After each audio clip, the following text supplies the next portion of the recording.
आपका Unacademy UPSC Hindi channel पर। मित्रों, आज की क्लास जो है वो बेहद इम्पोर्टेंट क्लास है। आज की क्लास में हम महाराष्ट्र की दो ऐसी महान विभूतियों के बारे में चर्चा करेंगे जिनका सामाजिक और राजनीतिक योगदान कहीं न कहीं आपके राष्ट्र के लिए बेहद अहम था। ठीक है, और ये दोनों महान विभूतियाँ बाल गंगाधर तिलक एवं ज्योतिबा राव फूले थे। कहा जाता है कि एक तरफ बाल गंगाधर तिलक का जो योगदान भारतीय राष्ट्र निर्माण के लिए रहा, वहीं कहा जाता है ज्योतिबा फूले का योगदान जो है भारतीय समाज निर्माण के लिए अहम माना जाता है।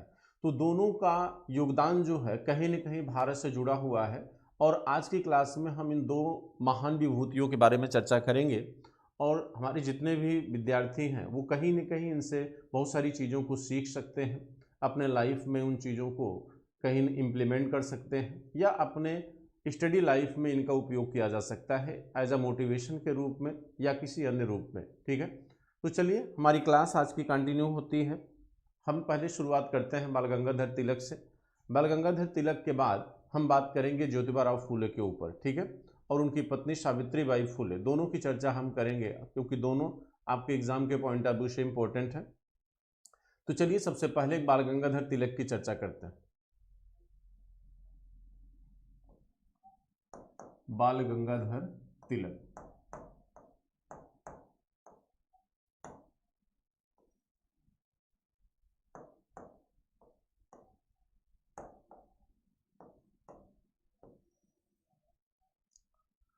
बाल गंगाधर तिलक और ज्योतिबा राव फूले, ये दोनों महान शख्सियत कहाँ से जुड़ी हुई हैं? भौगोलिक रूप से महाराष्ट्र से।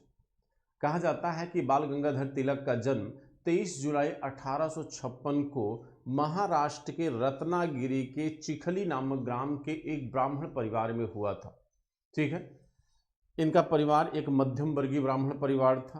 कहा जाता है इनके पिता जो है गंगाधर पंत एक संस्कृत शिक्षक थे। माता पार्वतीबाई गृहिणी थी जो धर्म से जुड़ी हुई थी।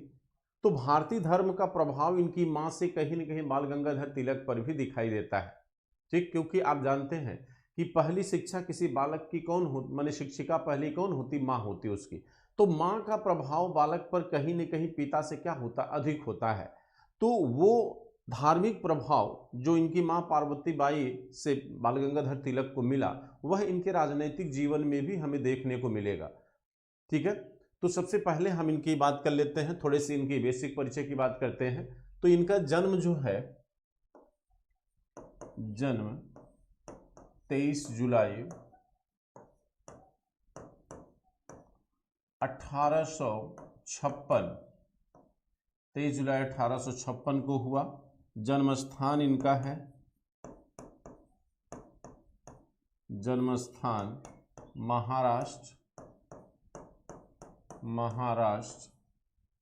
के रत्नागिरी, महाराष्ट्र के रत्नागिरी में चिखाली गांव में इनका जन्म हुआ था। ठीक है, एक ब्राह्मण परिवार में पैदा हुए थे। इनके पिता जो है गंगाधर पंत थे। पिता कौन है इनके? गंगाधर पंत। गंगाधर पंत मित्रों ये एक संस्कृत शिक्षक थे। क्या थे ये? संस्कृत शिक्षक। तो संस्कृत का ज्ञान कहीं न कहीं इनके द्वारा इनके पुत्र को भी दिया जाएगा। और यह संस्कृत शिक्षा किस ज्ञान से जुड़ी है? इनका विषय क्या है? उपनिषद, वेद। तो वेदों और उपनिषदों का प्रभाव कहीं न कहीं इनके पिता द्वारा इनको प्राप्त हो रहा है, और इनकी धार्मिक भावना का निर्माण कहीं न कहीं इनकी माता के द्वारा हो रहा है। पिता भी धर्म से ही जुड़े हुए हैं एक तरह से, अगर हम देखें इनडायरेक्ट रूप में। तो माँ जो इनकी थी, माँ यानी पार्वतीबाई, इनकी माता थी मित्रों पार्वतीबाई। इनकी माता थी पार्वतीबाई, जो माने थी तो ये गृहस्थ जीवन में गृहिणी थी, लेकिन धर्म से इनका काफी लगाव था, धर्म से जुड़ी हुई थी, जिसका प्रभाव बचपन में ही इनके पुत्र यानी इनके बालक बाल गंगाधर तिलक पर भी दिखाई देता है। ठीक है, लेकिन कहा जाता है कि दुर्भाग्य से जब बाल गंगाधर तिलक 16 वर्ष के थे, यानी जब बाल गंगाधर तिलक 16 वर्ष के थे, तब इनके पिता गंगाधर पंत की मृत्यु हो जाती है, इनकी मृत्यु हो गई। और जब 10 वर्ष के थे तब इनकी माता पार्वती बाई की मृत्यु हो जाती है। यानी बहुत जल्द जो है अपने माँ बाप से क्या हो गए, ये विरक्त हो गए, यानी कहीं न कहीं एक अनाथ की भूमिका में बाल गंगाधर तिलक आ गए। लेकिन कहा जाता है कि बहुत जल्द ही बालपन में ही इनका विवाह हो जाता है एक ब्राह्मण कन्या से ही, जिनका नाम था सत्यभामा बाई। सत्यभामा बाई से जब विवाह हुआ तो उस समय इनकी उम्र बहुत ज़्यादा नहीं थी, लेकिन सत्यभामा बाई से विवाह होने के बाद जो है कहा जाता है बाल गंगाधर तिलक के जीवन में एक बहुत बड़ा बदलाव देखा गया। तो इनका विवाह हुआ किससे? सत्यभामा बाई से। इनकी पत्नी का नाम है सत्यभामा बाई। सत्यभामा बाई इनकी क्या थी? पत्नी थी। ठीक है, अब देखिए जरा से हम इनकी शिक्षा की बात कर लेते हैं। बाल गंगाधर तिलक की शिक्षा, तो प्रारंभिक जो इनकी शिक्षा है वो किससे जुड़ी है? संस्कृत से। प्रारंभिक इनकी शिक्षा जो है वो किससे जुड़ी हुई है? संस्कृत शिक्षा से। प्रारंभिक जो इनकी शिक्षा है वो किससे जुड़ी है? संस्कृत शिक्षा से जुड़ी है। यानी इन्होंने बचपन में इन्होंने क्या किया? संस्कृत शिक्षा को प्राप्त किया। ठीक, अच्छा, परिवार भी संस्कृत ज्ञान से ही क्या है? ओतप्रोत है, इनकी माँ भी, इनके पिता भी। लेकिन कहा जाता है कि 20 वर्ष में इन्होंने बीए कंप्लीट किया और 23 वर्ष में इन्होंने एलएलबी किया। 20 वर्ष में स्नातक, 20 वर्ष में स्नातक और 23 वर्ष की उम्र में इन्होंने एलएलबी कंप्लीट किया। ठीक, कहा जाता है कि शिक्षा प्राप्त करने के बाद इनको अच्छी नौकरियों का प्रस्ताव प्राप्त हो रहा था, लेकिन इन्होंने नौकरी करने का निर्णय नहीं लिया।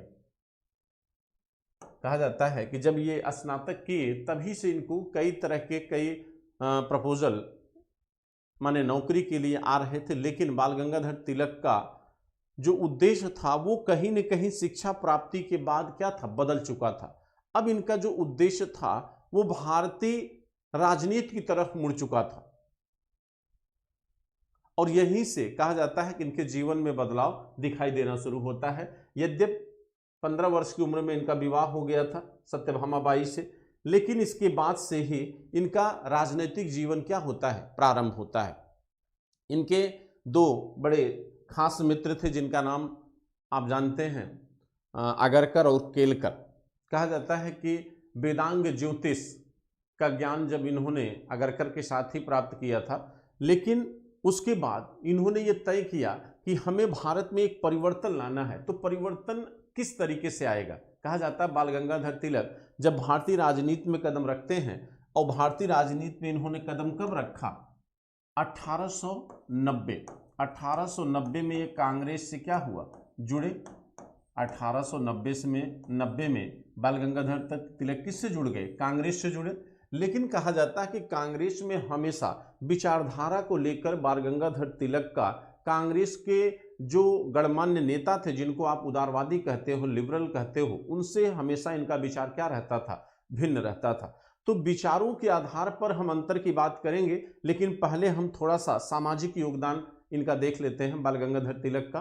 फिर हम देखेंगे कि कांग्रेस के स्तर पर इन्होंने भारतीय राजनीति में क्या क्या योगदान अपना दिया।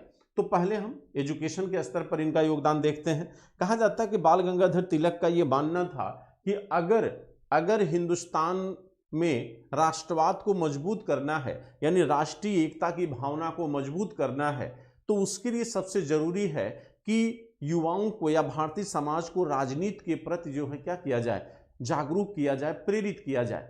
लेकिन भारतीय जो है राजनीति के प्रति जागरूक तब होगा जब वो शिक्षित होगा। जब वो क्या होगा? शिक्षित होगा। इसीलिए कहा जाता है बाल गंगाधर तिलक का जो पहला मोटिव था, पहला उद्देश्य था, वो ये था कि लोगों को क्या किया जाए, शिक्षित किया जाए। और इसीलिए इन्होंने अपने मित्र अगरकर के साथ मिलकर सबसे पहले वेदांग ज्योतिष की शिक्षा देने के लिए न्यू इंग्लिश स्कूल की स्थापना किया। कहा जाता है कि इन्होंने 1866 में सबसे पहले अगरकर के साथ मिलकर, यानी अगरकर और तिलक दो लोगों को ले लीजिए, तो दोनों लोगों ने मिलकर कौन सा स्कूल बनाया, new English school, new English school. अब आप देखिए, कहा जाता है इंग्लिश के नाम से आप ये मत सोचिएगा कि ये अंग्रेजी शिक्षा यहाँ पर दी जाती थी। कहा जाता है अंग्रेजी से बाल गंगाधर तिलक मित्रों नफरत करते थे। बात समझ रही नहीं, अंग्रेजी शिक्षा का उन्होंने हमेशा क्या किया, विरोध किया। बाल गंगाधर तिलक की जो सबसे बड़ी खासियत थी वो ये थी कि ये बाल गंगाधर तिलक भारत की संस्कृत शिक्षा, वेदों के ज्ञान, उपनिषदों के ज्ञान पर जोर दिया करते थे। इसीलिए इन्होंने जब अगरकर के साथ मिलकर यहाँ पर पहले स्कूल की स्थापना किया तो उसमें वेदांग ज्योतिष के ज्ञान को आधार बनाया गया। यहाँ किसका ज्ञान दिया गया, वेदांग ज्योतिष का ज्ञान दिया गया। ऐसा क्यों किया गया, बहुत गौर से समझिएगा। वेदांग ज्योतिष का ज्ञान दिया जा रहा है तो ऐसा क्यों किया जा रहा है।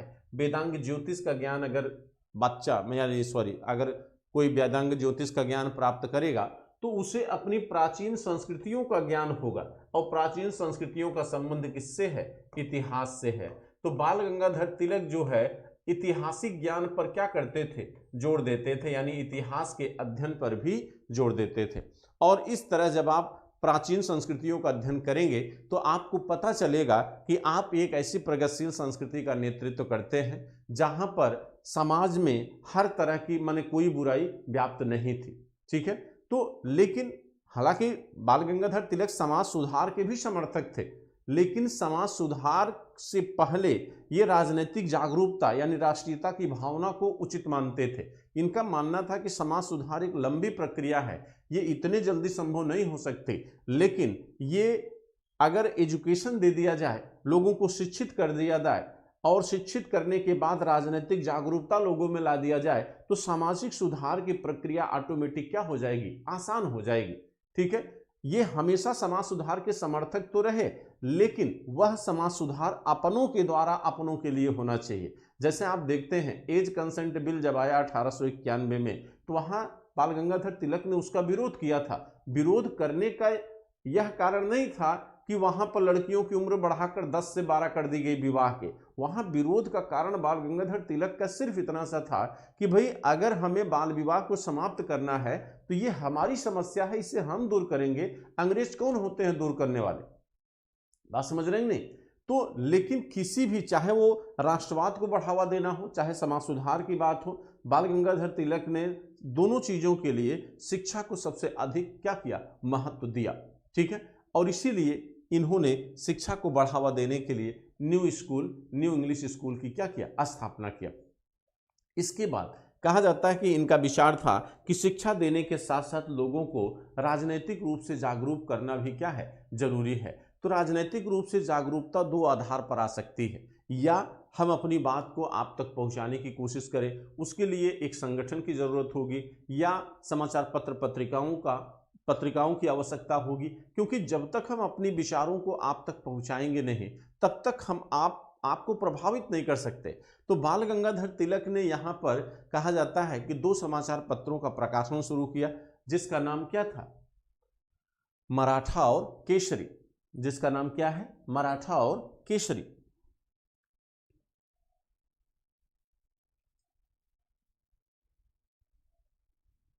जिसका नाम है मराठा और केसरी। देखिए 2 समाचार पत्रों का इन्होंने प्रकाशन किया।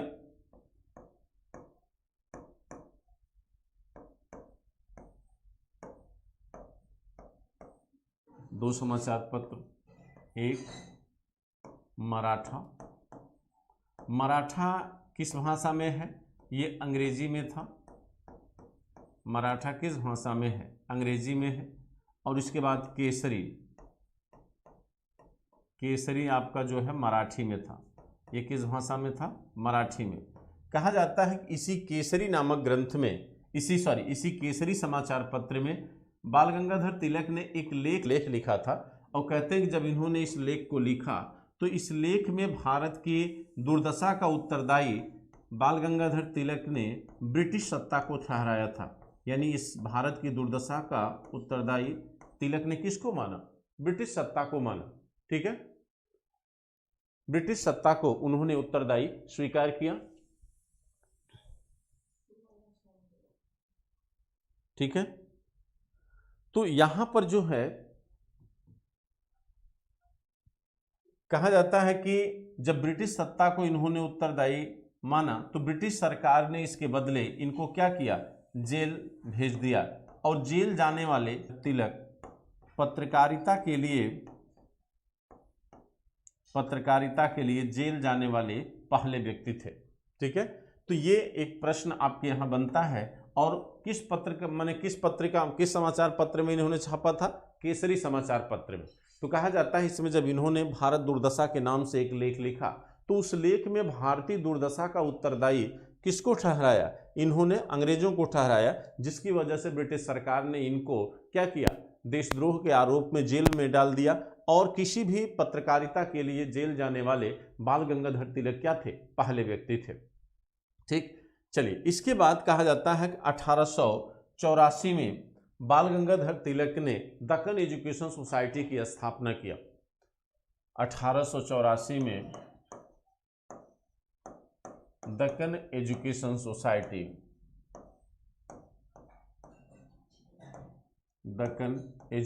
सोसाइटी की स्थापना किया। फर्ग्यूसन कॉलेज की स्थापना हुई। कहते हैं कि आगे चलकर दक्कन एजुकेशन सोसाइटी से गोपाल कृष्ण गोखले भी जुड़े। गोपाल कृष्ण गोखले, जिनको राजनीतिक गुरु माना जाता है गांधी का, गोपाल कृष्ण गोखले भी दक्कन एजुकेशन सोसाइटी से जुड़े। लेकिन कुछ समय उपरांत दोनों के विचारों में विरोध होने के कारण गोपाल कृष्ण गोखले ने दक्कन एजुकेशन सोसाइटी से क्या किया? इस्तीफा दे दिया।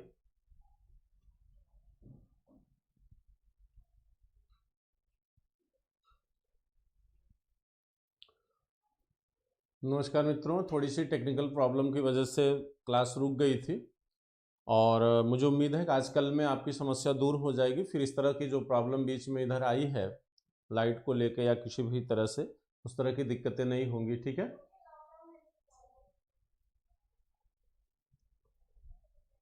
और जल्द से जल्द सभी लोग जो है फिर से जुड़ने की कोशिश करिए।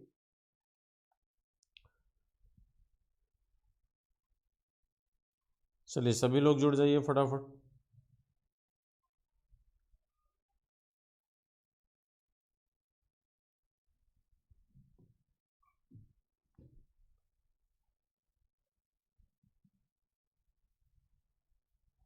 ठीक है, हम बात कर रहे थे बाल गंगाधर तिलक के मित्रों। तो मैं कह रहा था कि 1884 में इन्होंने दक्कन एजुकेशन सोसाइटी की स्थापना किया और दक्कन एजुकेशन सोसाइटी में महाराष्ट्र के न केवल बाल गंगाधर तिलक और बहुत से महान नेता इसमें जुड़े हुए थे। इसमें बाद में आपके एक राष्ट्रवादी नेता जो उदारवादी दल के माने जाते हैं, गोपाल कृष्ण गोखले भी इसमें क्या हुए? जुड़े। तो कहा जाता है गोपाल कृष्ण गोखले जो है, जब गोपाल कृष्ण गोखले जब दक्कन एजुकेशन सोसाइटी से जुड़े तो कुछ समय बाद जो है राष्ट्रीय आंदोलन को लेकर बाल गंगाधर तिलक और गोपाल कृष्ण गोखले में क्या हो गया? विरोध हो गया। और आप जानते हैं कि बाल गंगाधर तिलक उग्र विचारधारा के व्यक्ति थे, यानी जिनको गरम दल का सदस्य कहा जाता है, और आपके गोपाल कृष्ण गोखले उदारवादी विचारधारा के व्यक्ति थे। ठीक है, जिनको नरम दल का सदस्य माना जाता है। उनका ये मानना था कि ब्रिटिश सरकार से हम जो है सहूलियत प्राप्त कर सकते हैं, हम ब्रिटिश सरकार से को अपनी समस्याओं से परिचित कराएं और ब्रिटिश सरकार हमारी समस्याओं को दूर करेगी।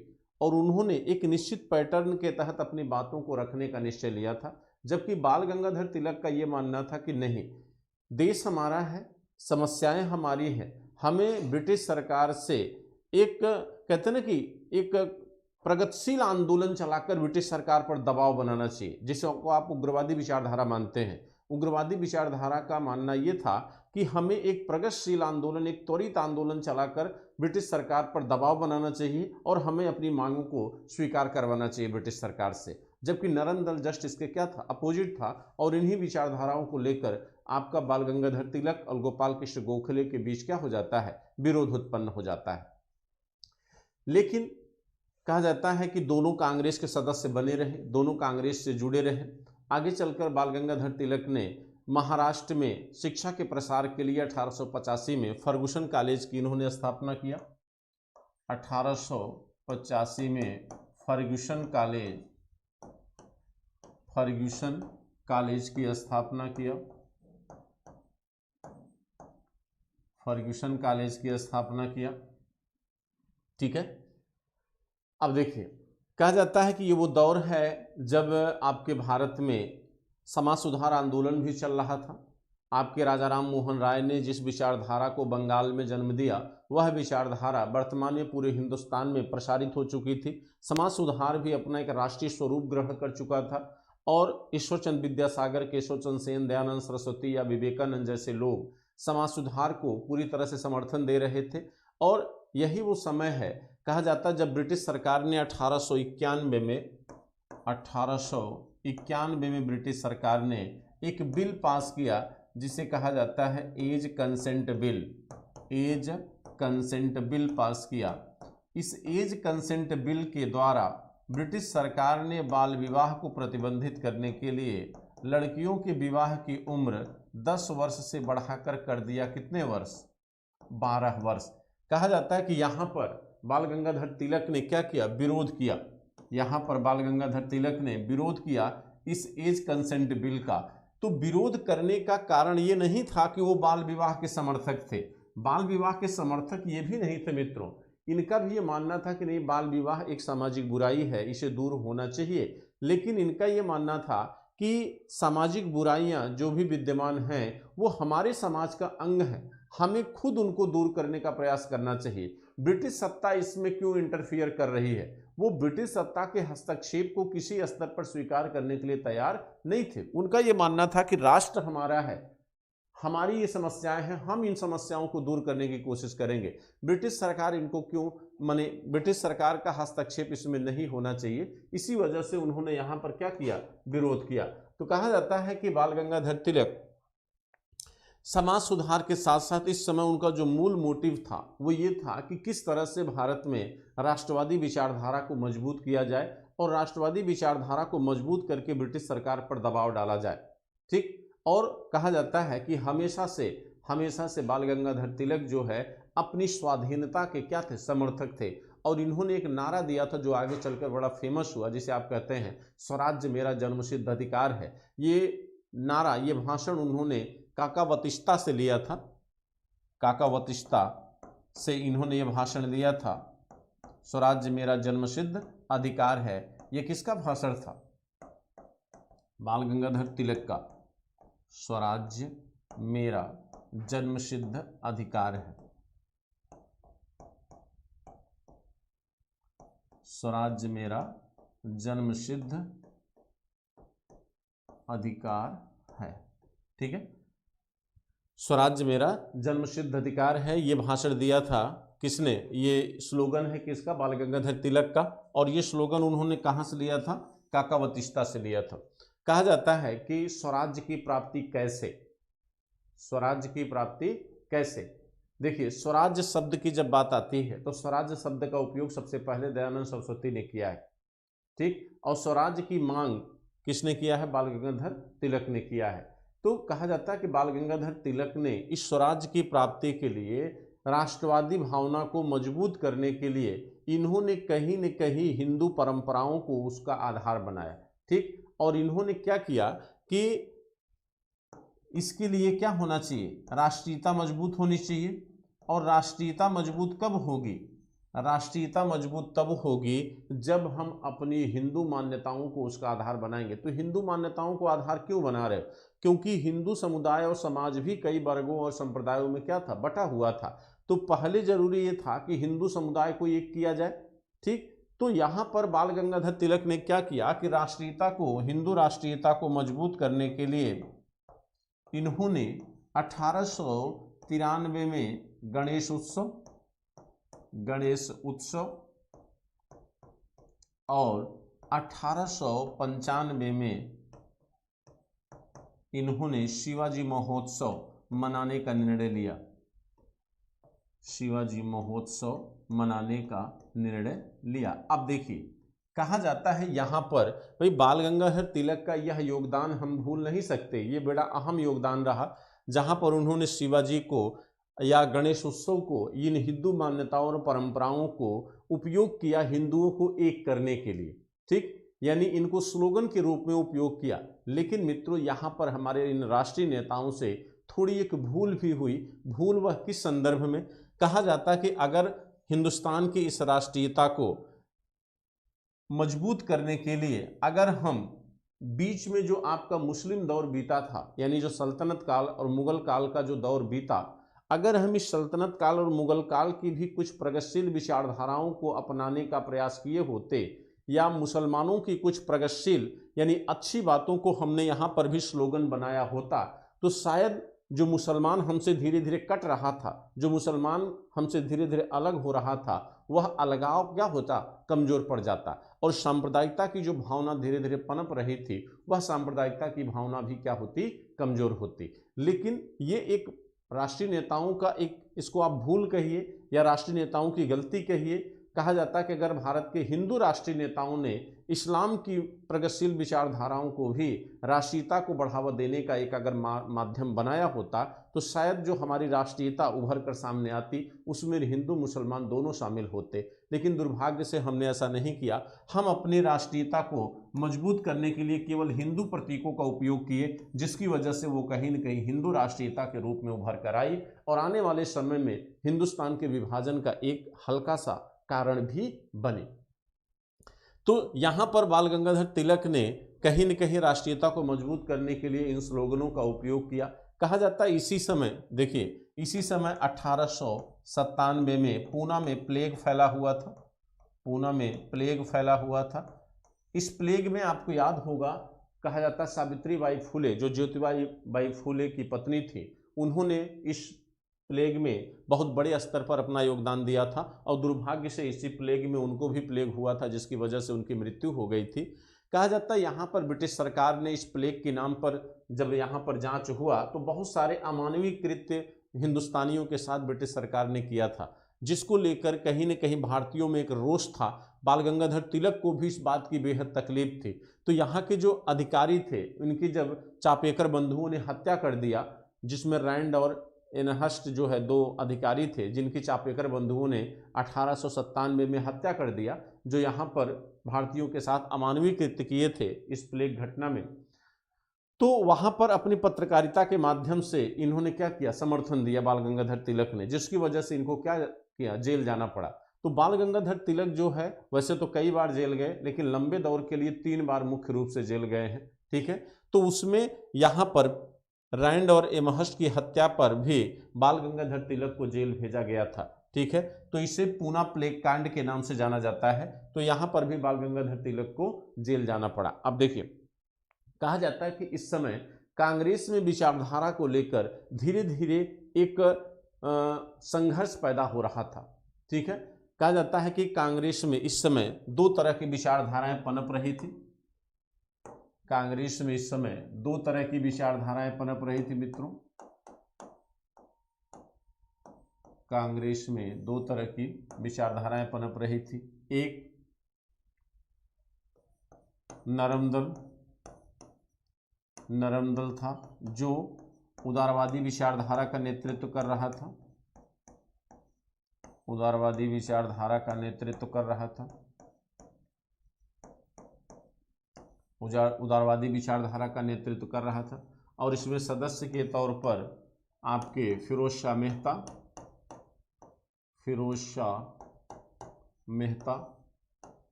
एस.एन. बनर्जी, सुरेंद्रनाथ बनर्जी, गोपाल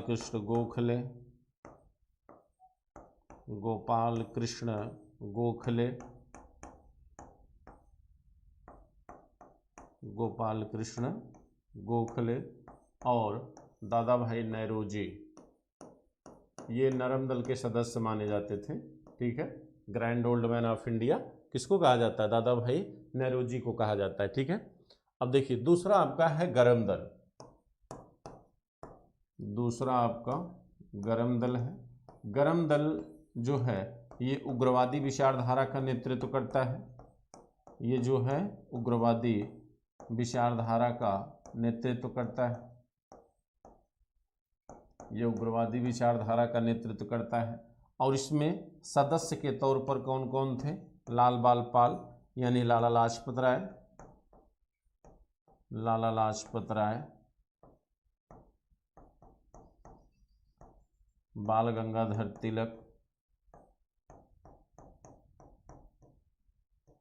बाल गंगाधर तिलक और बिपिन चंद्र पाल, बिपिन चंद्र पाल। ठीक है, ये तीन आपके जो है, तो इस तरह कहा जाता है कि कांग्रेस के सदस्य बाल गंगाधर तिलक कब बने थे? 1890 में। 1890 में ये कांग्रेस से जुड़े बाल गंगाधर तिलक। और आप जानते हैं कि तिलक कभी भी कांग्रेस के अध्यक्ष नहीं बन पाए थे। ये एकमात्र नेता हैं जो कांग्रेस के महत्वपूर्ण नेता रहे लेकिन कभी भी उस कांग्रेस के अध्यक्ष पद पर नहीं पहुंच पाए। कहा जाता है कि यहाँ पर विचारधारा के स्तर पर यानी कार्य करने के स्तर पर कांग्रेस में दो तरह की विचारधाराएं उभर रही थी, एक उग्रवादी विचारधारा, एक उदारवादी विचारधारा।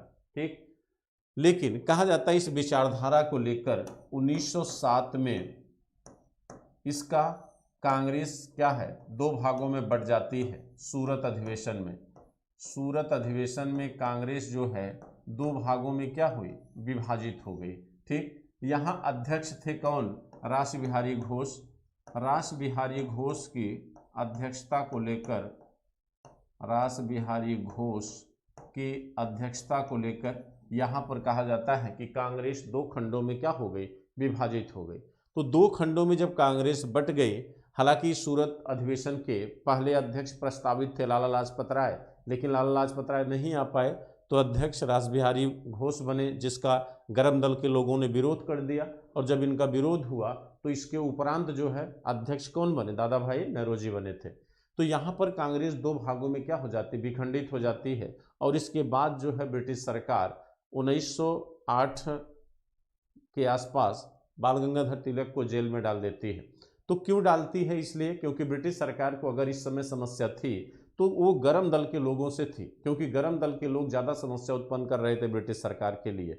नरम दल के लोग जो है कहीं न कहीं मंच के माध्यम से, पत्र के माध्यम से, विज्ञप्ति के माध्यम से अपनी मांगों को ब्रिटिश सरकार के समक्ष रख रहे थे। तो नरम दल से कोई समस्या बहुत ज़्यादा ब्रिटिश सरकार को थी नहीं, इसलिए गरम दल के लोगों को ही उन्होंने टारगेट किया और पूरी तरह से गरम दल को दबाने का प्रयास कांग्रेस विभाजन के बाद ब्रिटिश सरकार ने किया। यहाँ पर बाल गंगाधर तिलक को लगा कि नहीं, उनसे एक भूल हुई। ठीक, जिसकी वजह से कहा जाता है जब ये जेल में गए, मांडले जेल जो बर्मा में थी, मांडले जेल में जब ये बंद थे तो उसी मांडले जेल में इन्होंने गीता रहस्य नामक पुस्तक का क्या किया था? निर्माण किया था। गीता रहस्य जो इन्होंने लिखा था उसी मांडले जेल में लिखा था। और जब ये मांडले जेल से छूटे तो मांडले जेल से छूटने के बाद इनको ये अनुभव हुआ कि हमने एक गलती किया, कांग्रेस का विभाजन वो कहीं न कहीं राष्ट्रवाद को क्या हुआ? कमजोर कर दिया। इन्होंने फिर से कांग्रेस को एक करने का निर्णय लिया और इसमें योगदान रहा किसका? एनी बेसेंट और बाल गंगाधर तिलक का। ठीक, इन्होंने लखनऊ के 1916 के अधिवेशन में जो NC मजुमदार की अध्यक्षता में आयोजित हुआ, उस अधिवेशन में फिर से इन्होंने कांग्रेस के दोनों दलों को एक किया। दुर्भाग्य से इसी वर्ष यानी 15 में, एक साल पहले, फिरोज शाह मेहता की मृत्यु हो चुकी थी, जो सबसे प्रबल विरोधी थे बाल गंगाधर तिलक के। तो फिरोज शाह मेहता की मृत्यु 15 में हो चुकी थी, जिसकी वजह से एक विरोध भी खत्म हो गया था बाल गंगाधर तिलक का, और आसानी से इन्होंने लखनऊ अधिवेशन में कांग्रेस को पुनः क्या किया? एक किया। लेकिन कहा जाता है इसी के साथ एक और बड़ी समस्या उत्पन्न हुई थी इस अधिवेशन में। इसी अधिवेशन में हिंदू और मुसलमानों को भी एक किया गया तिलक और जिन्ना के प्रयासों से। कहा जाता है कि लखनऊ अधिवेशन में ही मुस्लिम लीग और कांग्रेस भी एक हुई और जो कांग्रेस विभाजित हुई थी वो दोनों भी क्या हुई? एक हुई।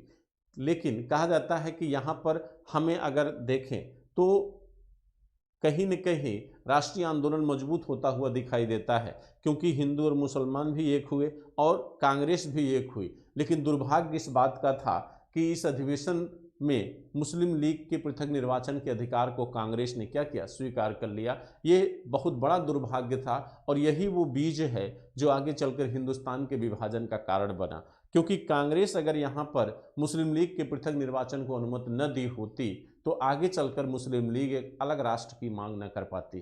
तो यहाँ पर कांग्रेस ने एक सिंबल लगा दिया, एक मोहर लगा दिया, जिसकी वजह से आगे चलकर कहीं न कहीं समस्या उत्पन्न हुई। ठीक है, तो मित्रों मैं आपको फिर से बता दे रहा हूँ कि मेरा प्रयास है बहुत जल्द जो है आजकल में हम आपकी जो थोड़ी बहुत प्रॉब्लम आ रही है टेक्निकल वो दूर कर देंगे, क्योंकि लॉकडाउन की वजह से थोड़ा सा प्रॉब्लम हो रहा है, मैं चीज़ों को मैंने कर नहीं पा रहा हूँ। ठीक है, तो पूरा प्रयास है आजकल में हम जो भी टेक्निकल प्रॉब्लम आ रही है लाइट को लेकर या किसी भी चीज़ को लेकर वो समाप्त हो जाएगी, आपकी क्लास पंक्चुअल और एकदम रेगुलर होगी। ठीक है, तो यहाँ पर इन्होंने ये किया।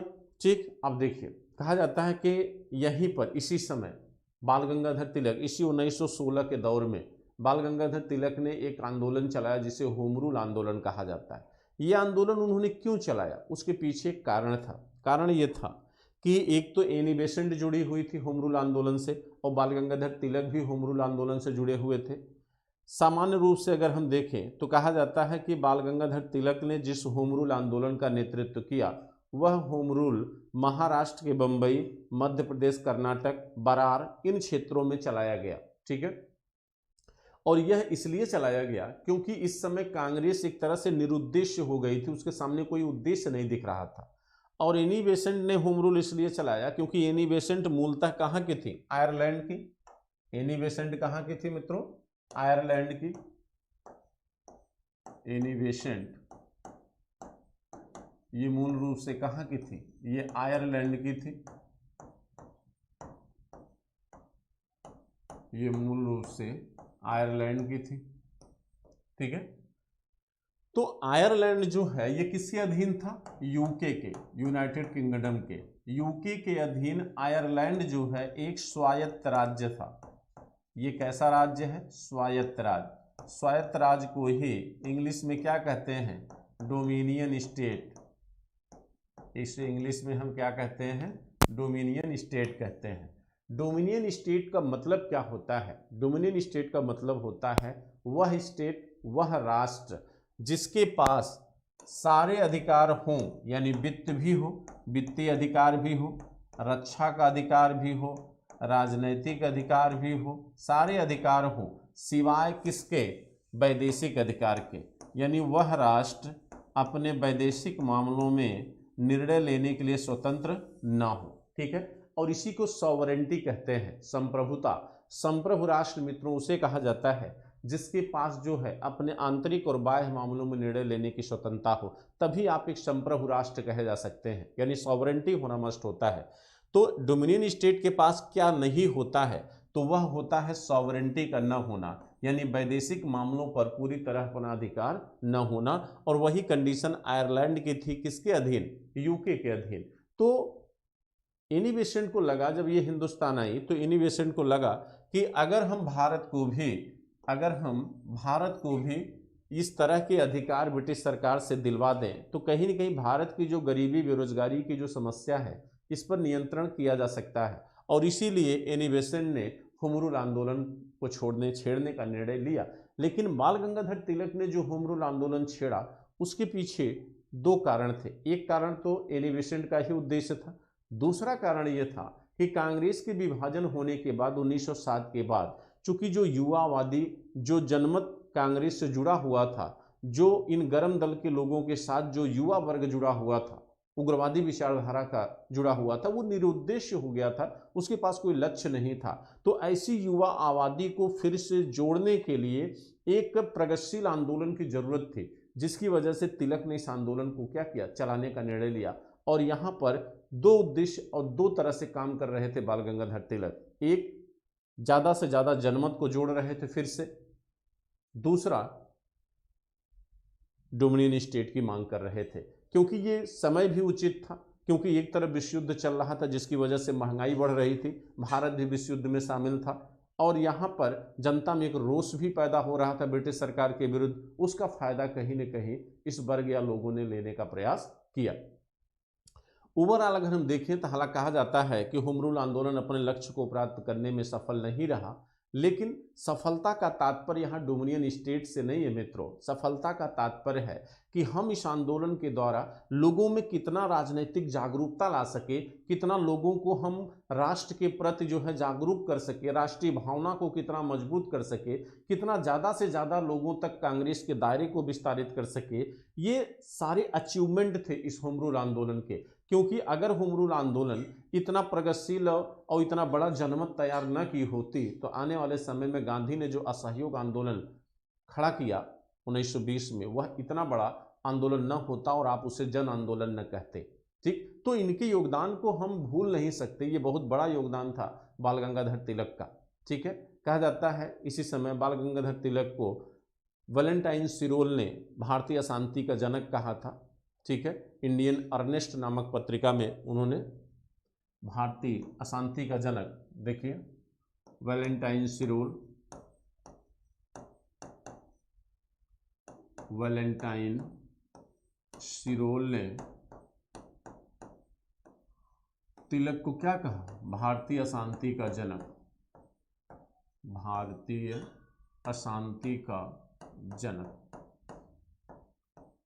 भारतीय अशांति का जनक कहा।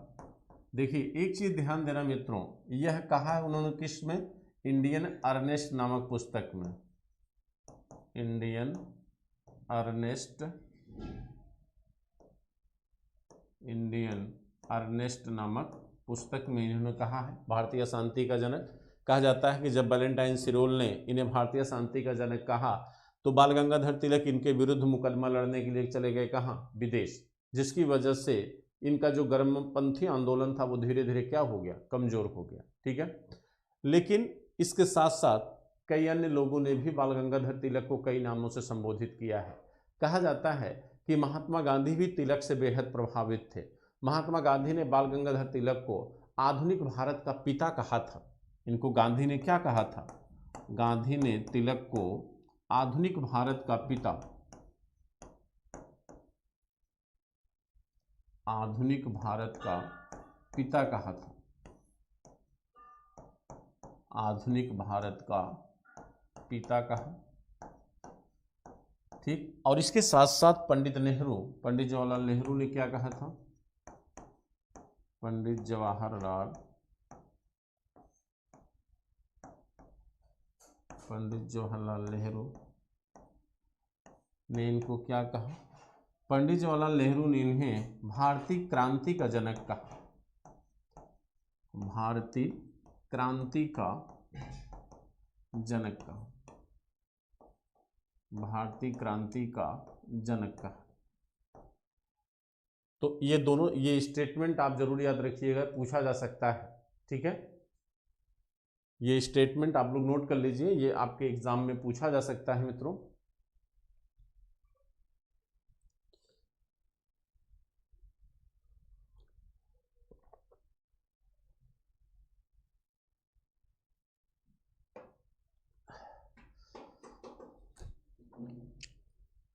ठीक है, अब देखिए, अब हम थोड़ा सा बात कर लें इनकी पुस्तकों को कि बाल गंगाधर तिलक ने कौन कौन सी किताबें लिखी थी।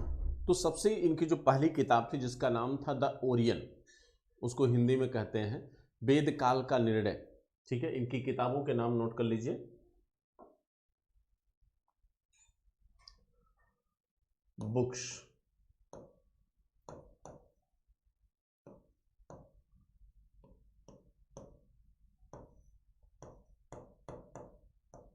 इसको हिंदी में कहते हैं वेद काल का निर्णय।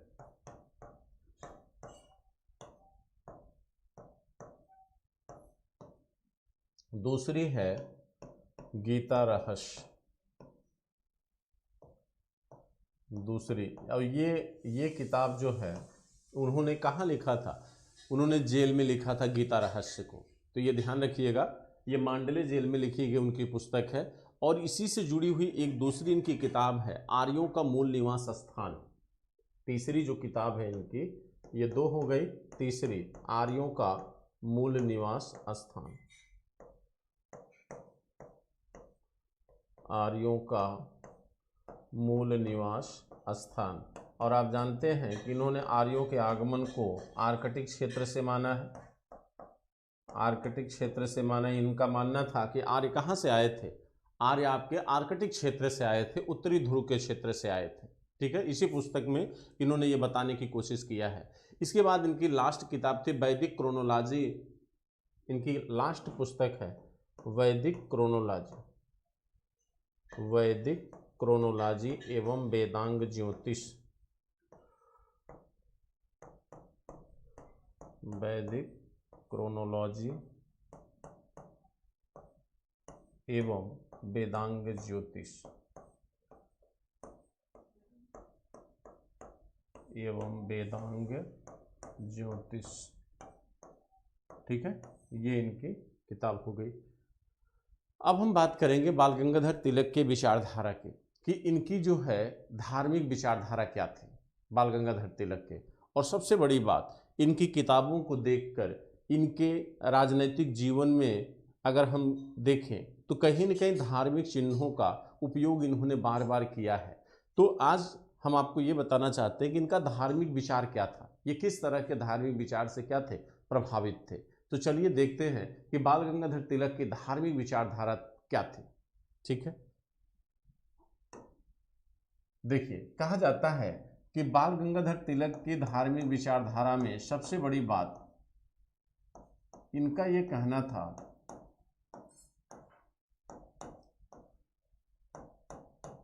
इनका ये मानना था, इनका ये कहना था कि कोई व्यक्ति हिंदू तभी है, कोई व्यक्ति हिंदू तभी माना जाएगा जब वह जो है वेदों के अनुसार, जब वह हिंदू वह है जो वेदों के अनुसार अपना जीवन जिए।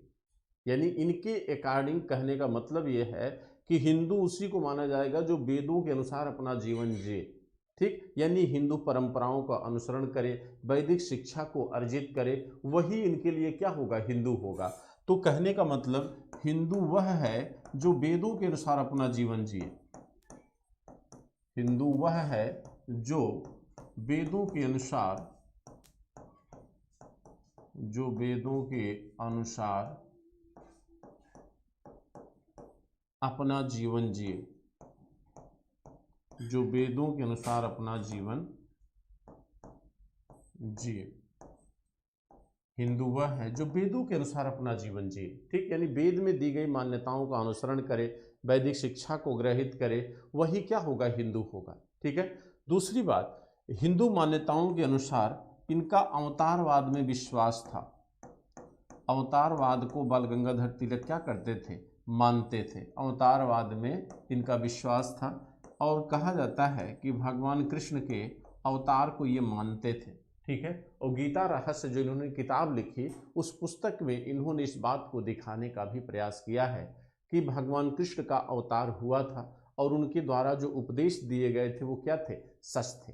दूसरी चीज, कहा जाता है कि राष्ट्रवाद को मजबूत करने के लिए और धार्मिक भावना के प्रति लोगों को सचेत करने के लिए इनका मानना था कि धार्मिक प्रतीकों का उपयोग व्यक्ति को करना चाहिए।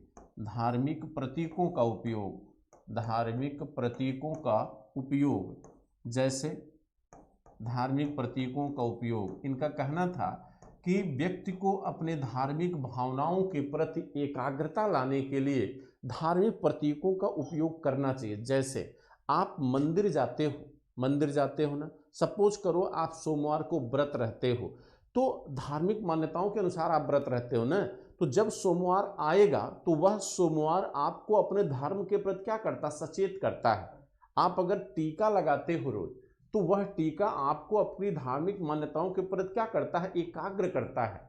तो इनका ये मानना था कि व्यक्ति को अपने धार्मिक प्रतीकों का उपयोग करना चाहिए, क्योंकि धार्मिक प्रतीक जो होते हैं वह व्यक्ति की धार्मिक भावनाओं के प्रति उसको क्या करते हैं, सचेत करते हैं, उसको कंसंट्रेट करते हैं, यानी उसकी धार्मिक भावना को मजबूत करते हैं।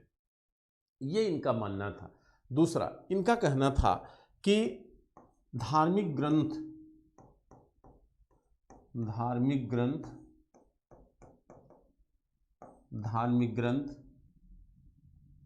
सत्य है। इनका मानना था कि धार्मिक ग्रंथ क्या है? सत्य है। उनमें दी गई बातें क्या है? सही है। उनका अध्ययन एक धार्मिक व्यक्ति के लिए क्या होता है? जरूरी होता है। लेकिन सब कुछ होने के बावजूद इन सारी चीजों को उन्होंने किससे जोड़ा? शिक्षा से जोड़ा। उन्होंने किससे जोड़ा? शिक्षा से। उनका मानना था कि शिक्षा ही व्यक्ति में धार्मिक भावना और राजनैतिक भावना दोनों का निर्माण करती है। यानी राजनैतिक जागरूकता और धार्मिक भावना के प्रति मजबूती, ये दोनों कहाँ से आती हैं? शिक्षा से आती हैं। तो मूल रूप से बाल गंगाधर तिलक का सबसे बड़ा जो प्रबल विचार था, यानी सबसे बड़ी जो इनकी धारणा थी, वो ये थी कि शिक्षा के माध्यम से ही हम जो है व्यक्ति के जीवन में राजनीतिक जागरूकता और धर्म के प्रति उसकी निष्ठा को मजबूत कर सकते हैं। और इसलिए इन्होंने यह प्रयास किया और कई विद्यालयों की स्थापना भी बाल गंगाधर तिलक ने किया। और कहा जाता है कि राजनीतिक योगदान के लिए बाल गंगाधर तिलक को जनता ने क्या किया? लोकमान्य का इनको एक सिंबल दिया। ये एक बहुत प्रचलित सिंबल है बाल गंगाधर तिलक का, जो जनता के द्वारा दिया गया था। और आप याद रखिएगा, लोकमान्य बाल गंगाधर तिलक को कहा जाता है, लोकनायक जयप्रकाश नारायण को कहा जाता है। और जयप्रकाश नारायण का जो आंदोलन है वो 42 के आंदोलन से जुड़े हुए हैं। और आप जानते हैं कि लोकनायक जयप्रकाश ने एक योजना चलाई थी, सर्वोदय योजना, और साथ साथ उन्होंने कांग्रेस सोशलिस्ट पार्टी का गठन भी किया था जयप्रकाश नारायण ने। तो जयप्रकाश नारायण को लोकनायक की संज्ञा दी जाती है, जबकि बाल गंगाधर तिलक को हम लोकमान्य के नाम से जानते। एक और नाम आता है लोकहितवादी। तो ये गोपाल हरि देशमुख थे जो बाल विवाह के विरुद्ध आंदोलन चलाए थे महाराष्ट्र में। तो लोकहितवादी मैं लिख दे रहा हूं तीनों, देखिए,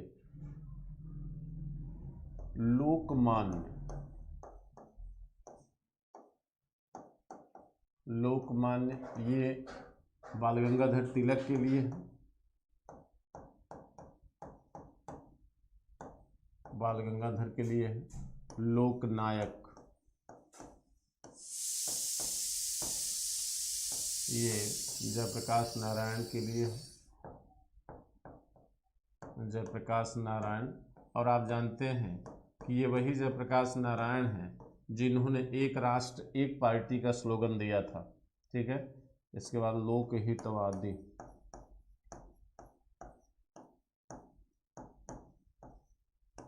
गोपाल हरि देशमुख।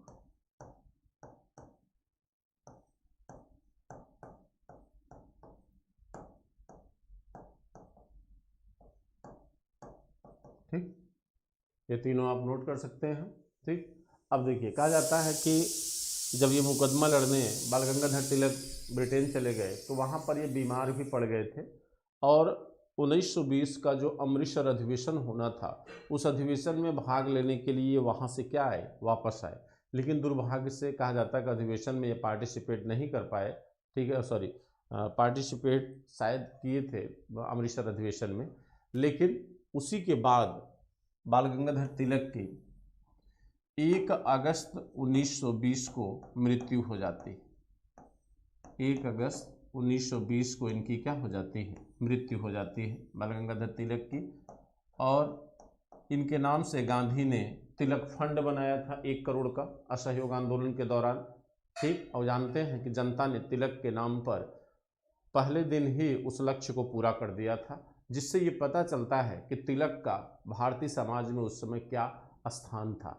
तो जनता के दिलों पर राज करने वाले नेता थे बाल गंगाधर तिलक, और इन्होंने कहीं न कहीं भारतीय राष्ट्रवाद की भावना को क्या किया? मजबूत किया। हाँ, एक केवल अगर इन्होंने किया होता कि उसमें कुछ इस्लामिक लक्षणों को भी अगर इन लोगों ने, चाहे दयानंद सरस्वती रहे हो, चाहे बाल गंगाधर तिलक रहे या फिरोज शाह मेहता रहे, इन जैसे नेताओं ने अगर कुछ मुस्लिम प्रगतिशील मान्यताओं को भी अपने इस राष्ट्रवाद की मजबूती में या राष्ट्रवाद को मजबूत करने में कुछ इस्लामिक प्रगतिशीलता को भी अपनाया होता तो शायद कहीं न कहीं सांप्रदायिकता कमज़ोर पड़ती और हो सकता था हिंदू और मुसलमान के बीच जो एक भेद था, एक गैप था, वो उतना ज़्यादा न होता। ठीक है, तो आज की क्लास में मेरा प्रयास था मित्रों कि हम ज्योतिबा फुले को भी करेंगे, लेकिन दुर्भाग्य है कि थोड़ा सा डिस्टर्बेंस होने की वजह से टाइम टेकन हो गया और समय नहीं हो पाया। तो आज हमने कोशिश किया कि बाल गंगाधर तिलक आपके कंप्लीट हो जाएं और कल की क्लास में हम उनको बड़े अच्छे से करेंगे और प्रयास कर रहा हूं कि इस तरह की प्रॉब्लम ना हो। ठीक है, और मुझे उम्मीद है कि नहीं होगा। और आप लोग खुश रहें, मस्त रहें। जय भारत, जय हिंद।